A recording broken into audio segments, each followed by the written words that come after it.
أن سيدنا وحبيبنا وشفيعنا وسندنا محمدا عبده ورسوله صلى الله تعالى عليه وعلى آله وأصحابه وبارك وسلم تسليما كثيرا كثيرا. أما بعد، فأعوذ بالله من الشيطان الرجيم.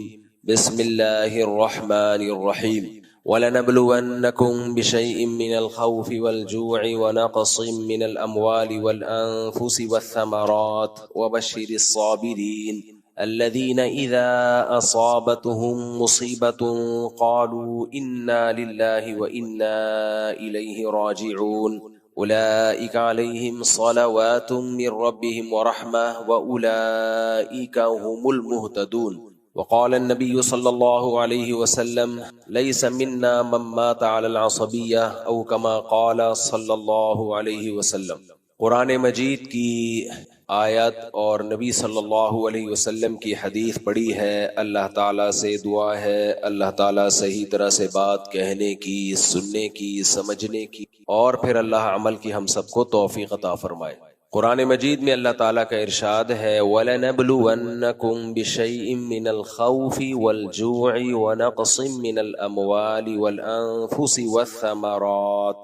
ہم تمہیں ضرور بھی ضرور آزمائیں گے خوف میں مبتلا کر کے. یہ خوف تمہیں جان کا بھی ہوگا، مال کا بھی ہوگا، تمہاری پیداوار میں کمی کا بھی ہوگا. ہر طرح کی آزمائشیں تم پر آئیں گی، اور اللہ کہتے صرف آئیں گی نہیں، وَلَنَبْلُوَنَّكُمْ ضرور بالضرور آئیں گی. کیوں آئیں گی بھائی؟ کیا معاذ اللہ یہ چاہتا ہے کہ دنیا میں فساد رہے، دنیا میں امن قائم نہ ہو، لوگ بھوک میں مبتلا ہوں، لوگ مسائل کا شکار ہوں؟ تو اللہ کو ان سب چیزوں سے کیا ملتا ہے بھائی؟ انسانوں کو پریشانیوں میں ڈال کے اللہ کو کیا فائدہ ہو رہا ہے؟ کیا والدین چاہتے ہیں کہ ان کی اولاد پریشانیوں میں رہے؟ لیکن حدیث میں تو آتا ہے بھائی اللہ کو اپنی مخلوق سے محبت ماں سے 70 گنا زیادہ ہے. تو پھر اللہ تعالیٰ کیوں انسان کو پریشانیوں میں بھی ڈالتے ہیں؟ وَلَنَبْلُوَنَّكُمْ بِشَيْءٍ مِّنَ الْخَوْفِ وَالْجُوعِ، خوف میں ڈالیں گے، بھوک میں ڈالیں گے. وَنَقْصٍ مِّنَ الْأَمْوَالِ، مال کا نقصان بھی ہوگا، وَالْأَنفُسِ، جانوں کا نقصان بھی ہوگا، وَالثَّمَرَاتِ، پیداوار کا نقصان بھی ہوگا. سارے ہی نقصانات اللہ نے ذکر کر دیے. تو اتنے سارے نقصانات میں ڈالنے سے اللہ چاہتے کیا ہے؟ اللہ بتاتے ہیں، میں بتاتا ہوں کیا چاہتا ہوں. میں نے دنیا کو دارالامتحان بنایا ہے. دنیا عیش کی جگہ نہیں ہے، مزے کی جگہ نہیں ہے. یہاں مزے ملیں گے تمہیں، لیکن یہ جگہ مزوں کی نہیں ہے. یہاں پیٹ بھرے گا تمہارا، لیکن یہ جگہ پیٹ بھرنے کی نہیں ہے. یہاں دولت ملے گی تمہیں، لیکن یہ جگہ دولت کمانے کی نہیں ہے. یہاں تمہیں صحت ملے گی، لیکن یہ جگہ صحت کمانے کی نہیں ہے. یہاں تم شادیاں کرو گے، لیکن یہ جگہ شادیاں کرنے کی نہیں ہے. یہاں تم لائف کو انجوائے بھی کرو گے، لیکن یہ انجوائمنٹ کی جگہ نہیں ہے. پھر کس کی جگہ ہے اللہ؟ یہ تو نے بنائی کیوں ہے؟ کافر کہتا ہے ایسا ہی بنا دی اللہ نے، کوئی وجہ نہیں ہے. کچھ کافر کہتے ہیں بنائی کہاں، بن گئی خود بخود ہمارا دماغ بن گیا، خود بخود ہماری آنکھیں بن گئی، خود بخود ہماری ناک بن گئی، خود بخود ہم سب بن گئے اور چل پھر رہے ہیں. آٹومیٹیکلی یہ سب کچھ ہو رہا ہے. ہو نہیں سکتا بھائی. آٹومیٹک مشین بھی بنائی جاتی ہے، بنتی نہیں ہے. مینول سے زیادہ تو آٹومیٹک مشکل ہے. پہلے مینول مشینیں ایجاد ہوئی ہیں، آٹومیٹک بعد میں، ان پہ زیادہ محنت ہوئی ہے. تو آٹو پہ بھی سیٹ ہونے میں ٹائم لگتا ہے. پہلے کوئی آپ کو ایک ٹریک پہ چلاتا ہے، پھر آپ آٹو ہو جاتے ہیں. جیسے کچھ لوگ دوسری شادی کرتے ہیں، پھر تیسری کرتے ہیں، پھر وہ آٹو پہ سیٹ ہو جاتے ہیں، کرتے ہی رہتے ہیں. ان کو روکنا پڑتا ہے، بس کرو. کچھ لوگ میلے رہتے ہیں، گندے میلے گندے رہ کے سیٹ ہو جاتے ہیں کس پہ؟ میل کچیل پہ. کچھ صاف ستھرے رہ کے سیٹ ہو جاتے ہیں کس پہ؟ صفائی پہ. اب ان کو صفائی ستھرائی کی ترغیب دینے کی ضرورت نہیں ہوتی بھائی، وہ اسی پہ سیٹ ہو گئے. لیکن شروع میں سیٹ کوئی کرتا ہے یا خود آپ ہوتے ہیں؟ یہ کام آٹومیٹیکلی نہیں ہوتا. تو کافر تو آرام سے جان چھوڑا لیتا ہے. وہ کہتا ہے بھائی یہ جو دنیا میں حوادث ہو رہے ہیں، جنگیں ہو رہی ہیں، میزائل آ رہے ہیں، ڈرون آ رہے ہیں، یہاں سے جا رہے ہیں، ادھر سے تشریف لا رہے ہیں، اور سائرن بج رہے ہیں جنگ کے، یہ سب کیا ہے؟ نیچرل، آٹومیٹیکلی یہ ہو رہا ہے، چلتا رہے گا ایسے. بیماریاں آئے، پریشانیاں آئے، کووڈ آیا، پوری دنیا کو لپیٹ لیا اس نے، موتیں ہوتی ہیں، ایکسیڈنٹ ہوتے ہیں، تو وہ اس کے پاس تو اس نے ایک جواب تراشا ہوا ہے جس کا قرآن نے بھی تذکرہ کیا، ان ہی الا حیاتنا الدنیا نموت ونحیا وما یہلکنا الا الدہر. بھائی یہ نیچرل ہے، دنیا کی زندگی ہے، اور زمانے کے تصرفات ہیں. زمانہ کسی کو اٹھاتا ہے، کسی کو گراتا ہے. زمانہ کبھی خوشیاں دیتا ہے. لوگ کہتے ہیں ٹائم، پہلے کہتے تھے وقت کی بات ہوتی ہے، بندے دی بات ہوتی ہے تے وقت کی بات ہوتی ہے. اب کہتے ہیں ٹائم کی بات ہوتی ہے. کل کہیں گے ٹائم کی ٹاک ہوتی ہے. سب کچھ انگلش میں آہستہ آہستہ کنورٹ ہو رہا ہے. امام حضرات نے دعا بھی انگلش میں مانگنا شروع کر دی. اب تو اے اللہ ہماری تمام پرابلمز کو حل فرما دے. تو میں نے کہا امام صاحب کو چاہیے تھا جب اتنی انگلش ہے تو حل کو سولو کہہ دیتے. اے اللہ ہماری تمام پرابلمز کو سولو فرما دے. اور اے اللہ کہنے کی کیا ضرورت ہے؟ او اللہ بولو، او اللہ. آہستہ آہستہ ہم کدھر کو کھسک رہے ہیں؟ سب ادھر کو کھسک رہے ہیں، انگلش کی طرف.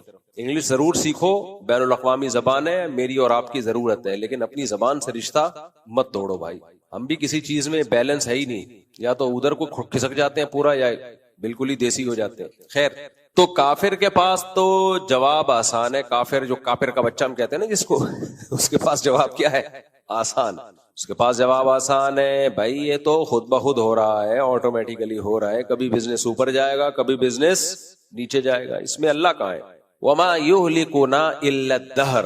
دہر ٹائم کو کہتے ہیں، زمانے کو کہتے ہیں، جس کو ہندی میں جمانہ کہتے ہیں. رمضان کو ہندی میں رمضان بولتے ہیں. رمضان میں مسلمان روزے رکھتے ہیں، یہ رمضان میں روزے رکھیں گے. بہرحال زبان کی بات ہوتی ہے، ٹائم کی بات ہوتی ہے. تو وما یہلکنا الا الدہر. کافر کہتا تھا ہمیں زمانہ ہلاک کرتا ہے، زمانہ ہمیں نوازتا ہے. نبی صلی اللہ علیہ وسلم نے فرمایا لا تسبوا الدہر، زمانے کو برا مت کہو، اس لیے کہ زمانہ کچھ نہیں کرتا، اصل میں کرتا کون ہے؟ اللہ کرتا ہے. یہاں مقصد یہ ہے کہ زمانے کی طرف یقینی نسبت، حقیقی نسبت نہ کرو. مجازن تو نسبت ہو جاتی ہے، حقیقت میں کون کر رہا ہے بھائی؟ اللہ. کافر کو دھوکہ اس سے ہوتا ہے کہ اللہ جب کوئی کام کرتا ہے تو اس کے لیے سبب اختیار کرتا ہے. جو سبب اللہ نے پیدا کی ہے نا، انیس اسباب، تو اس کی توجہ اسباب کی طرف چلی جاتی ہے، اللہ کی طرف نہیں جاتی. اب دیکھو دو دکانیں ہم نے دیکھی ہیں اس طرح بہت. دو دکانیں، دونوں لسی کی دکانیں ہیں، ذائقہ سیم. ایک کی دکان ایسی چل رہی ہے کہ روکنے سے رک نہیں رہی، وہ کسٹمر کو بھگا رہا ہے، یہ میں نے خود اپنی آنکھوں سے دیکھا ہے. اور دوسرا بیٹھ کے مکھیاں مار رہا ہے. وہ کہہ رہا ہے کوئی نہ پیے، کم از کم مکھی تو نہ پیے نا. لوگ نہ پیے کوئی بات نہیں ہے، لیکن یہ دکان میں نے مکھیوں کے لیے نہیں کھولی. اب کافر بولے گا بھائی اصل میں ہوتا یہ ہے کہ جب کوئی بندہ آ رہا ہوتا ہے تو اس کی دکان پہ رش دیکھ کے ادھر چلا جاتا ہے، اس کی دکان پہ رش نہیں ہے. بھائی ٹھیک ہے، لیکن یہ سبب اللہ نے اس کے لیے پیدا کر دیا، اس کے لیے پیدا نہیں کیا. تو جو اللہ کو مانے گا وہ اللہ کی طرف نسبت کرے گا. ہم دن اور رات اپنے اسباب کو ٹوٹتا ہوا دیکھتے ہیں. میرے والد صاحب اکثر ایک واقعہ بیان کیا کرتے تھے. پاکستان نیوی میں ایک ہارٹ اسپیشلسٹ ڈاکٹر تھے، جو ہارٹ اسپیشلسٹ نہیں بلکہ ہارٹ اسپیشلسٹ کے ٹیچر تھے، یعنی جو اسپیشلائزیشن کر رہے تھے ان کو پڑھایا کرتے تھے. کتنے بڑے اسپیشلسٹ ہوں گے.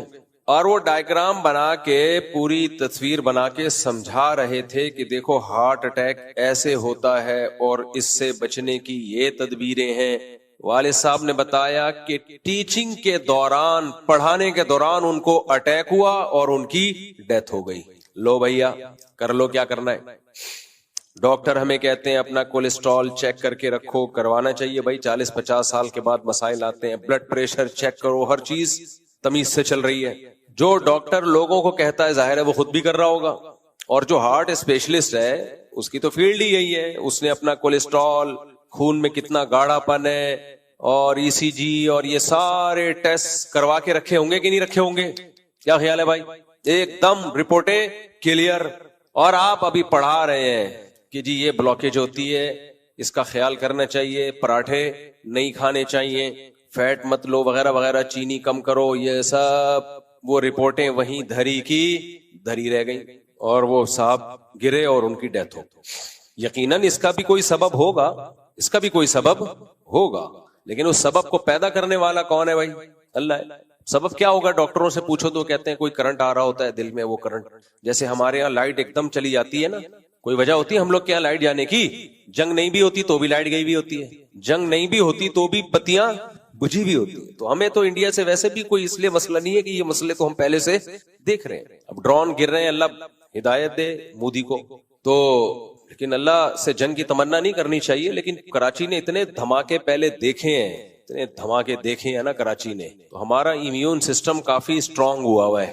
تو وہ کیا ہوتا ہے کہ ڈاکٹر کہتے ہیں کہ ادھر کرنٹ آتا ہے دماغ سے دل کی طرف، بعض دفعہ بیٹھے بیٹھے وہ کرنٹ ڈسکنیکٹ ہو جاتا ہے، تو آپ کے دل کو انرجی نہیں ملتی، کرنٹ نہیں ملتا، اس سے وہ دھڑکنا چھوڑ دیتا ہے. میں تو ہر طرح کے لوگوں سے، آپ کو ڈرانا مقصد نہیں ہے کہ آپ ڈر جائیں کہ یار کرنٹ ہمارا نہ کہیں غائب ہو جائے، ڈرانا مقصد نہیں ہے، مقصد تو ڈرانا ہی ہے. جب تک ڈرو گے نہیں، اللہ کو مانو گے کیسے، اللہ کی مان کے کیسے چلو گے؟ یہ اتنا زیادہ دنیا سے دل لگا کے جو ہم بیٹھ گئے ہیں نا، ہر شخص نے یہ فرض کر لیا کہ میں 100 سال جیوں گا، مجھے کچھ بھی نہیں ہوگا، میں تو جوان ہوں، میری رپورٹیں کلیئر ہیں، میں نہیں مروں گا. احمقوں کی اس جنت سے فوراً سے پہلے نکل آؤ. احمقوں کی جنت پتہ ہے کسے کہتے ہیں؟ سارے جہنم کے اسبابوں اور بندہ سمجھ رہا ہو کہ میں بیٹھا ہوا کہاں ہوں؟ جنت میں.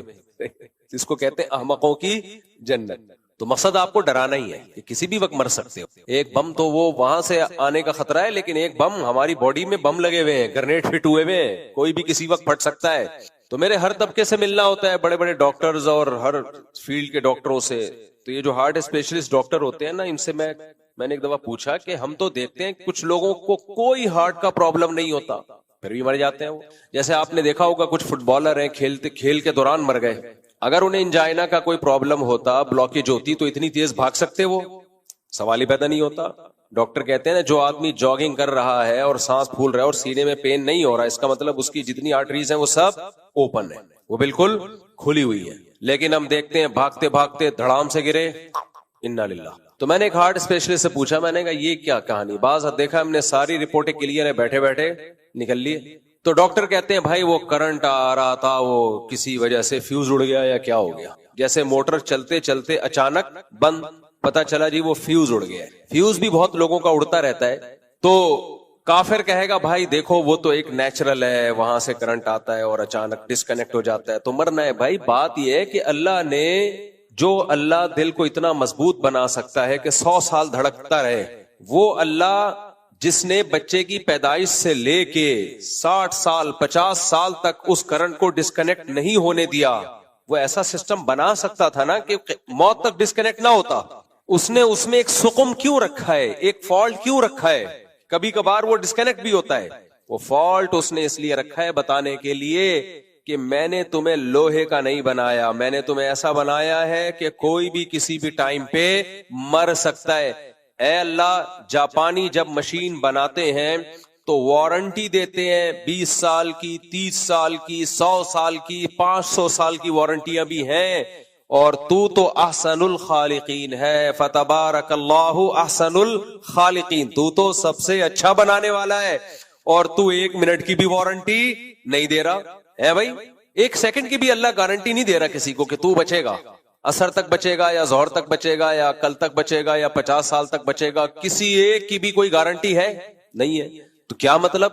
ایک طرف اللہ کہہ رہے ہیں تبارک اللہ احسن الخالقین، سب سے بہتر بنانے والا کون ہے؟ میں ہوں. جاپان جب کوئی مشین بناتا ہے، روبوٹ بناتا ہے، ہو سکتا ہے ایسے روبوٹ بھی ہوں جن کی 100 سال کی گارنٹیاں ہوں. جاپان کا سائنسدان کوئی روبوٹ بناتا ہے تو 100 سال کی گارنٹی لے رہا ہے، اور اللہ انسان کو بنا رہا ہے 1 سیکنڈ کی بھی گارنٹی بولو نہیں. تو سمجھ میں نہیں آتا ہے. اللہ تو ایک طرف تو کہتا ہے میں زیادہ بہتر بنانے والا ہوں، تو نے ایسی مشین بنائی 1 منٹ کی گارنٹی نہیں، بیٹھے بیٹھے مر جائے بندہ. تو اس کا جواب اللہ دیتا ہے کہ اگر میں تمہیں گارنٹی دے دوں کہ تم 100 سال جیو گے تو تم پھر انسان کے بچے بن کے زندگی نہیں گزارو گے، پھر تم انسان کے بچے نہیں بنو گے.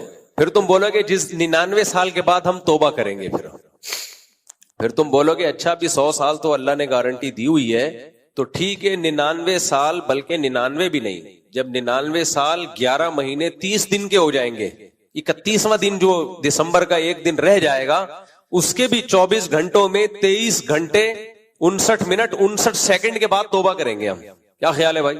ابھی مجھے اور آپ کو بتا دیا جائے ہم نے 100 سال زندہ رہنا ہے تو ایک دم سے ہمارا لائف اسٹائل چینج کہ یار 100 سال تو پھر دیکھیں گے یار آخر میں سوچیں گے کیا کرنا ہے, ابھی تو عیش کرو, عیاشی کرو. ہمارے ایک دوست تھے, کلاس فیلو تھے, کلاس فیلو تو نہیں بس دوست تھے, تو انہوں نے 20-22 سال میں داڑھی واڑی رکھ لی ماشاءاللہ. تو ایک بندے نے ان کو بلا کے میرے سامنے بولا, یار ابھی تمہاری جینے کی عمر ہے, لونڈے لپاڑے ہو, تم لڑکے ہو, ابھی سے تم نے کیا داڑھی واڑی رکھ لی, ٹوپی پہن لی, ابھی عیاشی کرو, دنیا میں گھومو پھرو, یہ تو آخری عمر کے کام ہیں, آخری عمر کے دھندے ہیں. جب تھوڑے ایجڈ ہو جاؤ گے اس وقت یہ چیزیں اچھی لگتی ہیں. ابھی کیا کرو, عیش. لوگ کہہ رہے ہوتے ہیں بیٹا ابھی تمہاری عمر ان چیزوں کی, کہتے ہیں نا بیٹا ابھی تمہاری عمر صوفی بننے کی نہیں ہے, یہ جب دادا نانا بن جاؤ گے تو کرنا. اور دادا نانا تو کم وقت بنتا کہاں ہے, شادی 40 سال میں کرے گا تو نانا دادا کدھر بنے گا. وہ دادے نانے ونس اپون اے ٹائم ہوا کرتے تھے, جب ٹائم پہ شادیاں ہوتی تھی. جوانی میں دادا بنتا تھا, محلے کا دادا ہو جاتا تھا تھوڑے دنوں میں.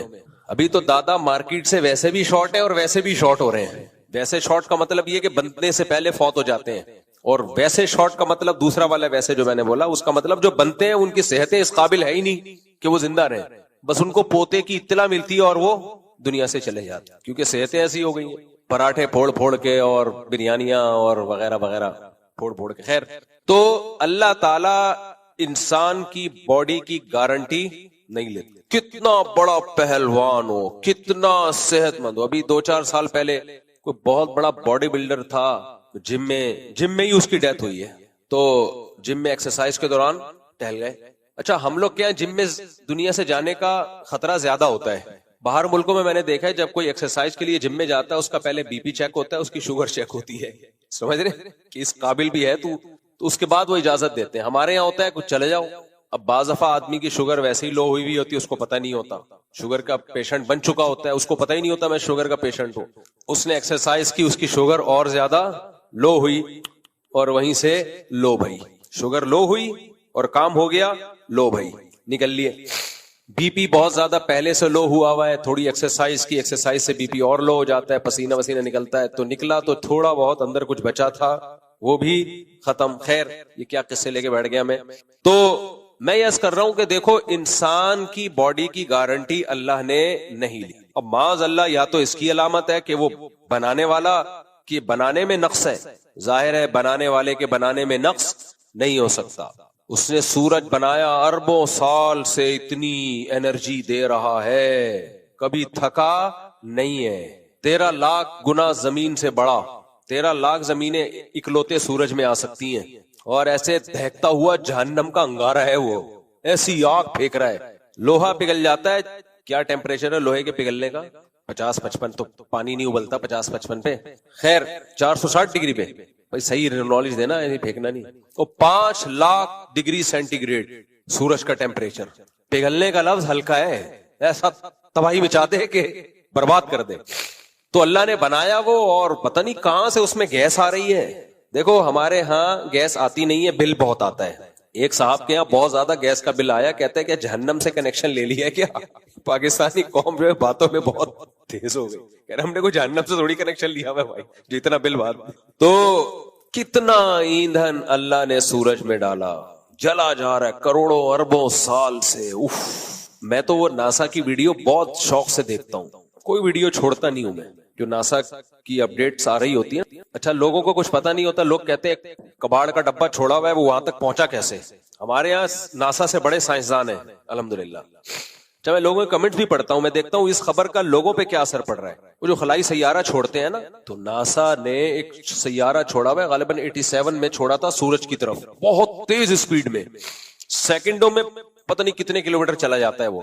تو ابھی وہ سورج کے قریب ہے, تو اس میں کچھ ایسا سسٹم لگایا کہ ٹیمپریچر کا اس پہ اثر نہ ہو. وہاں سے وہ کیا آوازیں, بڑی ڈینجرس خطرناک آوازیں ریکارڈ کر کے بھیج رہا ہے. اور وہ جو سورج سے جو شعاعیں نکل رہی ہیں نا, لہریں, جو آگ کے شعلے نکل رہے ہیں, ان شعلوں کی لینتھ پتہ چل رہی ہے کہ کتنے اونچے اونچے تو اس کے شعلے ہیں جو آگ نکل رہی ہے. بہت بڑے بڑے شعلے ہیں وہ, ایسے آگ کا دہکتا ہوا گولا. یہ ہمیں یہاں سے اتنا تمیز کا نظر آتا ہے سورج, اتنی تمیز والی چیز ہے نہیں جتنی ہم سمجھ رہے ہیں اس کو. اتنی آگ بھری ہوئی ہے اس میں, اتنی آگ.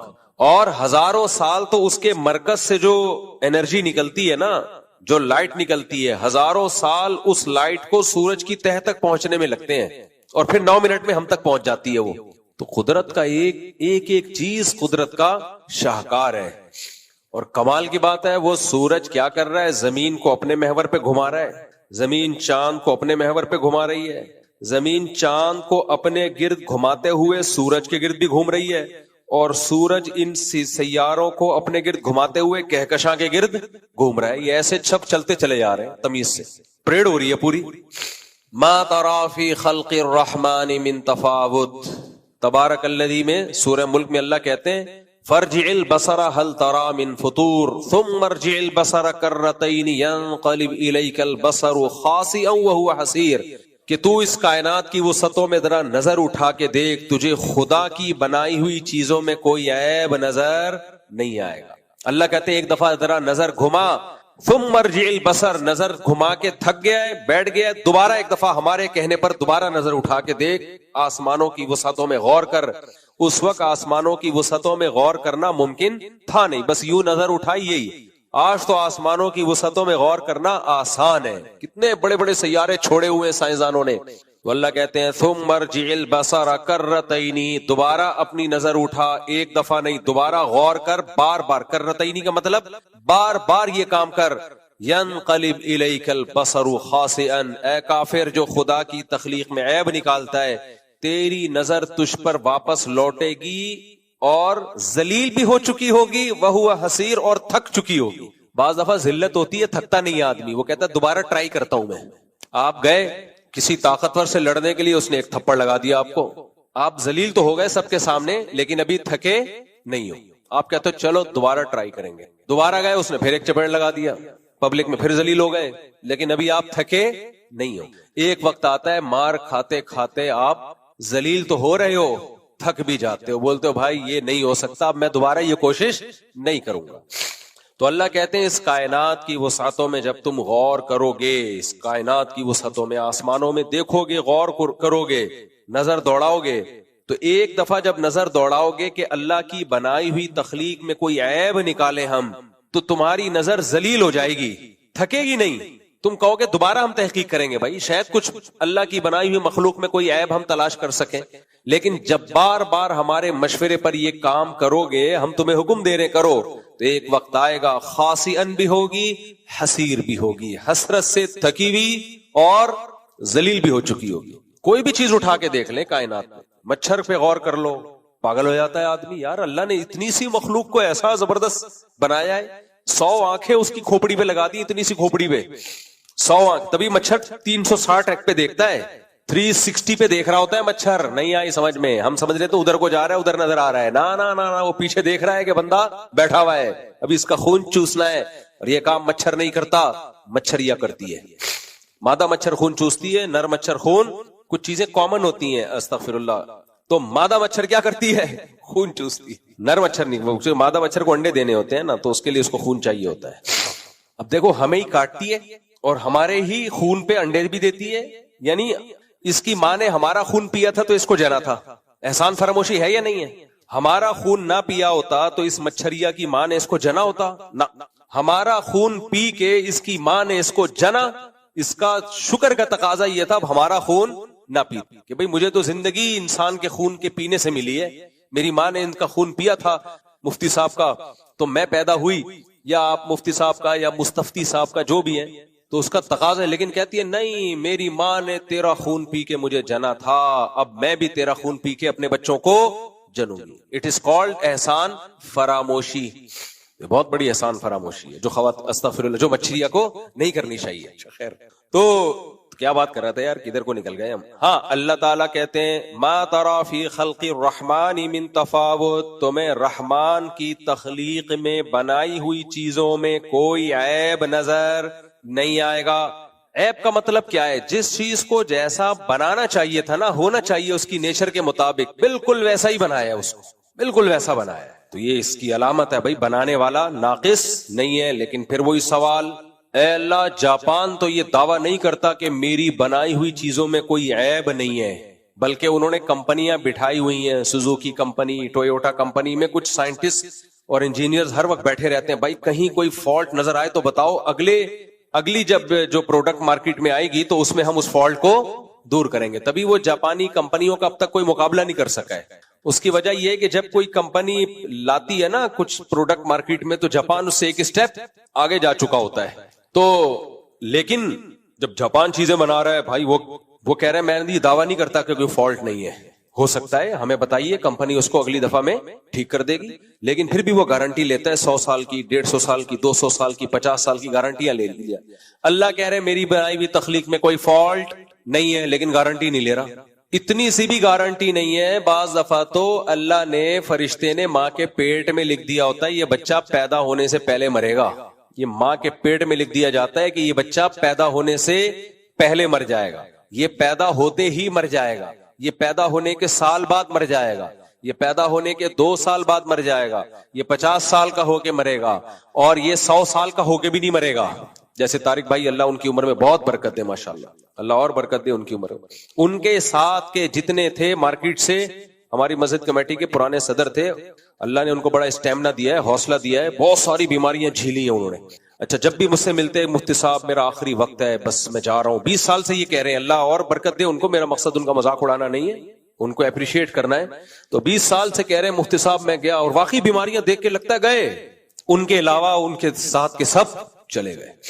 تو جب میں ان کو دیکھتا ہوں کہتا ہوں صاحب بس میرا آخری وقت ہے. راشا بھی ہے نا ان کو, بس میں جا رہا ہوں. میں کہتا ہوں آپ طارق بھائی انشاءاللہ نہیں جاؤ, اللہ نے اپنی قدرت دکھانے کے لیے آپ کو زندہ رکھا ہوا ہے اور مزید 20-30 سال اللہ آپ کو انشاءاللہ رکھے گا. کیونکہ میں نے دیکھا ہے جو نہیں ہل رہے تھے وہ ہل گئے, آپ ہل رہے ہو مگر ہل نہیں رہے. آپ کو اللہ اور لمبی زندگی دے گا. اس کی ایک وجہ ماشاءاللہ اللہ سے تعلق بھی ہے. جس کا اللہ سے تعلق ہوتا ہے ویسے ہی خوش رہتا ہے, وہ ٹینشن زیادہ لیتا نہیں ہے وہ. خیر تو بھائی اللہ تعالیٰ نے انسان کو بنایا اور اللہ کہتے ہیں میری بھی بنائی ہوئی مخلوق میں کوئی فالٹ نہیں ہے. یہاں ایک اشکال ہوتا ہے کہ معذور بچے بھی تو پیدا ہوتے ہیں اور اس طرح بھی تو ہوتے ہیں. دیکھیں وہ بھی اللہ کی تخلیق کا ایک حصہ ہے. اللہ اگر کبھی کسی کو معذور پیدا ہی نہ کرتا تو پتہ کیسے چلتا کہ معذوری کیا ہوتی ہے. عربی کا ایک مقولہ ہے تعرف الاشیاء باضدادها, ہمیشہ کسی چیز کو پہچانا جاتا ہے اس کے اپوزٹ سے.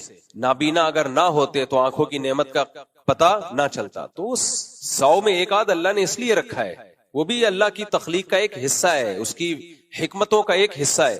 فالٹ کا مطلب کوئی کام بغیر حکمت کے اس نے نہیں کیا, ہر کام حکمت سے کیا ہے, ہر کام میں کوئی نہ کوئی حکمت ہے.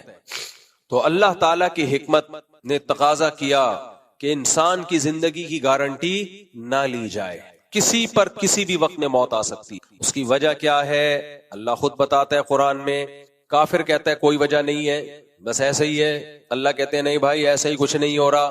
لِيَبْلُوَكُمْ أَيُّكُمْ أَحْسَنُ عَمَلًا, اللہ نے دنیا میں غم اور پریشانیاں اس لیے رکھی ہیں اور موت اس لیے رکھی ہے کیونکہ اللہ تمہیں آزمانا چاہتا ہے. اگر موت نہ ہوتی, پریشانیاں نہ ہوتی تو رزلٹ کیا نکلتا؟ رزلٹ یہ نکلتا کہ سارے انسان اللہ کے نافرمان بن جاتے. یہاں میں ایک پوائنٹ کی بات ضرور کروں گا آپ سے. دیکھو جیسے نیک لوگوں پہ آزمائشیں آیا کرتی ہیں ایسے ہی اسلامی ملکوں پہ بھی آزمائشیں آتی. ہر وقت اپنے ملک کو معیشت کا تانا دینا, ہم غریب ہیں اور وہ اتنے ترقی کر گئے, ہم ایسے ہیں وہ اتنے ترقی کر گئے. آج ہم بے غیرت بن جائیں, غیرت پہ سمجھوتا کر لیں تو ہم دبئی جیسے ہوں گے, ہم ابو ظہبی جیسے ہوں گے, ہم بہت ترقی کریں گے. تو دنیا میں شاہد انور کی طرح دولت دولت دولت کی رٹ لگا کے مت رکھا کرو. ہر چیز دولت نہیں ہوتی. دولت دنیا میں سب کچھ ہے تو بھائی قارون, فرعون اور ہمارے جو حضرت جی ہمارے ہیں جن کا نام لینا میں نے چھوڑ دیا, ان کے پاس کم دولت ہے. تو دولت دولت دولت دولت دولت پاگل بنا دیا. بھائی دولت کمانے کی کوشش کرو ضرور. جو سستی کاہلی کی وجہ سے غریب ہے اچھا نہیں ہے, لیکن ملے گا ہر ایک کو نہیں. کتنے لوگوں کی کوششیں ضائع جائیں گی, کچھ بھی نہیں آئے گا ان کے ہاتھ میں. اور کچھ لوگوں کو غیرت پہ سمجھوتا کرنا پڑے گا تو دولت ملے گی, اور کچھ لوگوں کو غیرت پہ سمجھوتا نہیں کریں گے تو وہ غریب رہیں گے. آج ہم اپنی ایٹمی طاقت سے دستبردار ہو جائیں, ایٹمی اثاثے ان کے حوالے کر دیں, سونے کے نوالے کھاؤ گے آپ, میں اور آپ. مجھے بہت افسوس ہوتا ہے جب ہم اپنے ہی ملک کے خلاف بہت زیادہ بولتے ہیں. میں پہلے اس بیان کو تھوڑا سا مکمل کروں پھر اس پہ بات کروں گا. تو اللہ نے جب یہ فرمایا نا کہ ہم تمہیں آزمائیں گے ہر طرح سے, اور آخر میں فرمایا وَبَشِّرِ الصَّابِرِينَ, جب ہم تمہیں آزمائیں گے تو صبر کرنے والوں کو آپ خوشخبری سنا دیں. یعنی آزمانے کا مقصد کیا ہوگا؟ بھائی اس کی آواز تھوڑی تیز کریں. آزمانے کا مقصد کیا ہوگا؟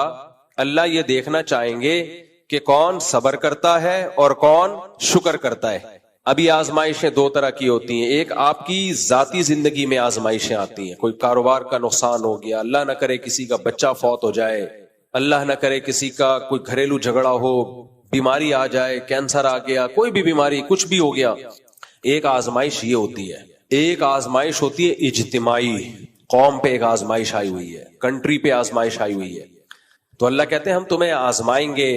تو اس آزمائش میں اے نبی آپ خوشخبری سنا دیں صبر کرنے والوں کو, خوشخبری سنا دیں صبر کرنے والوں کو. صبر کسے کہتے ہیں اس کو سمجھنے کی ضرورت ہے. ہم میں ہر شخص سمجھتا ہے کہ میں اس مصیبت میں صبر کر رہا ہوں. نا, یہ میرے اور آپ کے کہنے سے ہم صابر نہیں کہلائیں گے. اللہ کہے گا کہ تم صبر کر رہے ہو تو یہ پھر مانا جائے گا کہ ہم کیا ہیں, صبر کر رہے ہیں. پہلی بات, جب کوئی غم آئے چاہے اجتماعی ہو انفرادی ہو, جزا فضا نہیں کرنا, ہاں ہو ہی ہے چیخنا چلانا اور اپنی اوقات سے اپنے آپے سے باہر ہو جانا, جیسے کہ آج ہو گئے ہیں. جب میں کمنٹس دیکھتا ہوں نا, ایک میزائل آ کے گرا تو کمنٹس آپ دیکھیں, وہاں سے یہاں تک میزائل چل کے آ کیسے گیا, گر کیسے گیا, ہمارا میزائل سسٹم کہاں گیا. یہ رونا وہ دیہاتوں میں جو عورتیں نہیں ہوتی جو جنازے دیکھ کے پیٹ رہی ہوتی ہیں, یہ وہ اسٹائل ہے. جنگ ہو رہی ہے بھائی, اگر بٹن دبتے ہی میزائل پھٹنا شروع ہو جائے تو جنگ کس بات کی. آزمائشوں کے موقع پہ قوم کو متحد ہونا پڑتا ہے, اپریشیٹ کرنا پڑتا ہے اپنی عسکری قوتوں کو. نبی کی سیرت میں ہمیں کیا ملتا ہے, غزوہ احد میں صحابہ کو شکست ہوئی ہے, باقاعدہ فرار ہوئے ہیں, لیکن نبی نے ان کو یہ نہیں کہا کہ تم بھاگنے والے ہو, فرمایا نہیں تم پلٹ کے حملہ کرنے والے ہو. خالصتاً شکست کو بھی ان کی حوصلہ افزائی کا ذریعہ بنایا جا رہا ہے. فرمایا صحابہ تو شرمندہ ہوئے کہ یا رسول اللہ ہم تو بھاگنے والے ہیں. فرمایا نا بھاگنے والے نہیں ہو, یہ تو ہو جاتا ہے جنگ میں, تم تو پلٹ کے اب حملہ کرو گے. کیسا حوصلہ ملا صحابہ کو, دوبارہ پلٹ کے حملہ کیا انہوں نے.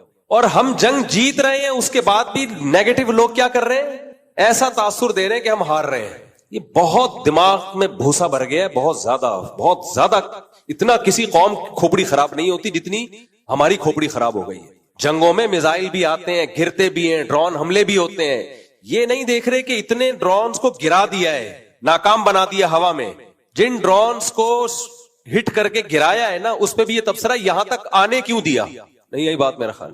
یہاں تک اب جو فوجی ترجمان ہیں ان کے مسلسل وضاحتی بیانات, ایکچولی ہم نے آنے اس لیے دیا کہ اتنی ہائٹ پر تباہ کرنے کے لیے زیادہ بڑے میزائل چاہیے تھے, تو ہم چاہ رہے تھے نیچے آئیں. اب وہ لڑے گی فوج یا وضاحتی بیانات دیتی رہے گی؟ وہ قوم کو ایک ایک پٹاخہ پھاڑنے پر بھی بتائے گی یہ بم ہم نے اس لیے پھوڑا تھا کہ ایکچولی یہ وجہ تھی, اور یہ میزائل اس لیے آنے دیا تھا یہاں تک, ایکچولی یہ وجہ تھی. جنگ گئی تیل لینے. کبھی کبھار ایسی اتنی ڈپریشن ہوتی ہے, میرا کوئی ذاتی مفاد نہیں ہے. ایک تو پازیٹو بات کرو, لوگ درباری ملا, سرکاری ملا, فوج سے پیٹ, یہ بکواس شروع کر دیتے ہیں. خدا کی قسم لا الہ الا اللہ, مسجد کے ممبر میں بیٹھا ہوں, 5 روپے تو دور کی بات, 5 آنے بھی ابھی تک کسی فوجی کی طرف سے ہم کو نہ ملے, نہ ملنے کی کوئی امید ہے. ہمارا تو مدرسہ جامعۃ الرشید وہ بیچارہ اس کی تنخواہیں رکی ہوئی ہیں, ابھی رمضان میں چندہ کر کر کے ہم نے ان کو تنخواہیں پوری کی ہیں. نہ فوجیوں سے جامعۃ الرشید کوئی مراعات لے رہا ہے, نہ ہم لے رہے ہیں. ہم ملک بچانے کی فکر میں لگے ہوئے ہیں. ملک گیا تو میری اور آپ کی واٹ لگے گی, لاشیں یہاں 24 کروڑ عوام ہے, 24 کروڑ عوام ہے, کوے کھائیں گے ان کی لاشوں کو. اتنا قتل ہوگا کہ تم شام کو اور سوریا کو اور شام کو اور عراق کو بھول جاؤ گے تم. منفی باتیں منفی باتیں منفی باتیں. یہ وبشر الصابرین, یہ صبر کرنے والوں کی فہرست میں ایسے لوگ داخل بولو نہیں ہے. جہاز گرا دیے کوئی چھوٹی بات ہے, پہلے ہی دن طیارے گرا دیے. جواب کیا دیا جا رہا ہے, وہ ہماری عوام کو ہٹ کر رہے ہیں اور یہ ان کے جہازوں کو ہٹ کر رہے ہیں. بھائی ان کی نظر میں جہاز کو ہٹ کرنے سے ان کو زیادہ بوکھلاہٹ ہو رہی ہے. جہاز جو گرے اس میں پائلٹ بھی گرے ہیں, ان کے جنازے میں. ان کا ایک پائلٹ مارنا, درجنوں عوام کو آپ مار دو, فوج کہتی ہے ہمارا ایک پائلٹ کیوں مار دیا آپ نے. لیکن آپ منفی منفی منفی منفی. میں تو کل ساتھیوں سے کہہ رہا تھا یار یہ قوم اس قابل نہیں ہے کہ یہ فتح اور نصرت حاصل کرے, یہ ذلت اب ہمارا مقدر. باتوں سے ایسا لگتا ہے مقدر. میں پھر ڈپریشن میں جاتا ہوں, نیند میری اڑتی ہے. پھر میں نے سوچا موبائل جو ہے نا مغرب کے بعد دیکھو ہی نہیں, بند کر کے رکھ دو. آج ایسا ہی ہوا, میں نے مغرب کے بعد سے موبائل دیکھا نہیں, تو صبح میں نے اٹھ کے پوچھا ہاں بھائی کیا رپورٹ ہے, رات کو دیکھو ہی. جنگ سے میں اتنی ڈپریشن نہیں ہوتی انسان کو جتنی اپنی قوم کے حالات دیکھ کے ہوتی. بھائی شکست بھی ہو رہی ہو نا, شکست بھی تو بھی حوصلہ بڑھایا جاتا ہے. نا تم شکست خوردہ نہیں ہو, آگے بڑھو آگے بڑھو. اور یہاں شکست نہیں ہو رہی، فتح ہو رہی ہے، اس میں بھی منفیت نکالی جا رہی ہے، منفی باتیں کی جا رہی ہیں. وہ میزائل چل کے آ کیسے گئے یہاں تک، اور وہ ڈرون یہاں تک پہنچ کیسے گیا. تماشا دیکھ رہی ہے فوج جو کر رہی ہے بارڈر پہ کر رہی ہے. میں فوج کا نمائندہ نہیں ہوں، نہ میرا کوئی بچہ بھتیجا بانجا آرمی میں ہے. مجھے پاکستان سے محبت ہے میرے بھائی. ملک گیا ہم سب کی واٹ لگ جائے گی. اتنے مزے سے نہیں بیٹھے ہوئے ہوگے. اور سب سے زیادہ مذہبی لوگوں کو نقصان ہوگا. ابھی حضرت مفتی تقی عثمانی صاحب کی اتنی زبردست اسٹیٹمنٹ آئی کہ یہ جہاد ہے، اس پہ نیگیٹو کمنٹس مفتی تقی صاحب درباری سرکاری. ابے ملک بچانے کی بات کر رہے ہیں میرے بھائی، ملک بچانے کی بات کر رہے ہیں. تو اور کسے جہاد کہتے ہیں؟ لوگ کہتے ہیں فلسطین کو بھول گئے، اس وقت جہاد کا فتویٰ نہیں دیا. کیوں نہیں دیا فتویٰ بھائی؟ اس وقت بھی جہاد کا فتویٰ ہے، اب بھی جہاد کا فتویٰ ہے، اس وقت بھی تھا اب بھی ہے. تو جو قرآن کہتا ہے نا وبشر الصابرین، صبر کرنے والوں کو خوشخبری دیں. تو یہ جو ہم میں سے بعض لوگوں کا جو رسپانس ہے نا کمنٹس میں، یہ صبر نہیں ہے، یہ کیا ہے؟ بے صبری ہے. ایک صاحب جاننے والے انہوں نے مجھے میسج بھیجا، ادھر سے ڈرون آ کے سویلین پہ کیوں گرا، فوج پہ کیوں نہیں گرا؟ تو میں نے ان سے کہا، میں نے کہا دیکھو جنگ کے موقع پر نا اس طرح کی باتیں کر کے یہ شو کرنا کہ ہم اپنی عسکری طاقتوں کے ساتھ نہیں ہیں، یعنی فوج پہ گراؤ ہم پہ نہ گراؤ، اس سے دشمن خوش ہوگا، اور یہ غداری میں آتی ہے یہ سب چیزیں. تو ان کا جواب آیا کہ آپ بھی تو جنرل مشرف پہ بڑی تنقید کیا کرتے تھے مفتی صاحب، اب ہم نے اگر فوج پہ تنقید کر دی تو آپ کو کیوں تکلیف ہو رہی ہے؟ میں نے ان سے کہا، میں نے کہا جنرل مشرف ابھی جنگ لڑ رہا ہوتا نا تو میں اپنی تمام تنقیدیں فی الحال تھوڑی دیر کے لیے سائڈ پہ رکھ دیتا، ڈیلے کر دیتا، جب جنگ میں فتح ہو جائے گی تو کروں گا دوبارہ سے. یہ موقع نہیں ہے یہ تنقیدات کا. اور ڈیپو پہ آرمی کے بھی حملے ہوئے ہیں، آپ تو رپورٹ بھی غلط پیش کر رہے ہو. لاہور میں جو حملہ ہوا ہے ہمارے دوست، یہ میں نیوز چینل کی خبر نہیں بتا رہا، یہ تو ہمارے جو دوست ہیں جن سے ہم سے لاہور میں بیٹھے ہوئے ان سے کال پہ بات ہو رہی ہے، وہ کہہ رہے کہ ادھر آرمی ایریا پہ حملہ ہوا ہے. فرضی چیزیں بنا کے منفیت پھیلانا. انڈیا حملہ سویلین پہ کر ہی اس لیے رہا ہے کہ تاکہ سویلین اپنی فوج کے خلاف کھڑی ہو، ان میں جوش پیدا ہو. اس کا مقصد ہی یہی ہے کہ یہ اپنی فوج کے خلاف کھڑے ہو جائیں کسی سے. اس کو پتا ہے ہم نہیں مار سکتے ان کی فوج کو، یہیں سے لوگوں کو کھڑا کرو فوج کے خلاف. ابھی میرے بھائی تمام اختلافات کو کھڈے لین لگا دو. عقل مند قومیں یہی کرتی ہیں، کھڈے لین لگاؤ، بعد میں لڑنا. میں بھی اس لڑائی میں آپ کے ساتھ ہوں گا، بعد میں لڑیں گے، ہم تو لڑنے والے لوگ ہیں. دشمن سے نہ موقع ملا آپس میں لڑتے ہیں، گوشت کھاتے ہیں، لڑیں گے، میں بھی لڑوں گا انشاءاللہ. لیکن ابھی خدا کے لیے ابھی مشرف اور لوگ کہتے ہیں نا مسلم، آپ نے بھی تو مشرف کی مخالفت کی ہے. بھائی کی ہے، لیکن جنگ تھوڑی ہو رہی تھی. مشرف اگر انڈیا سے جنگ کر رہا ہوتا، انڈیا نے اٹیک کیا ہوتا اور مشرف لڑائی کر رہا ہوتا، پھر ہم کہتے مشرف ایسا مشرف ویسا. پھر اگر کہتے تو ہم غدار وطن ہوتے، پھر غدار کہلاتے. جیسا بھی ہے، جب لڑائی ہو رہی ہے تو ہم کس کے ساتھ ہیں؟ حجاج ابن یوسف کتنا ظالم تھا، لیکن جب اس نے جنگ کی ہے میدان جہاد میں، صحابہ اس کی صف میں شریک ہو کر لڑے ہیں دشمن سے. بھائی یہ جیسا وردی ہے، ابھی کیا کر رہا ہے؟ لڑ کس سے رہا ہے؟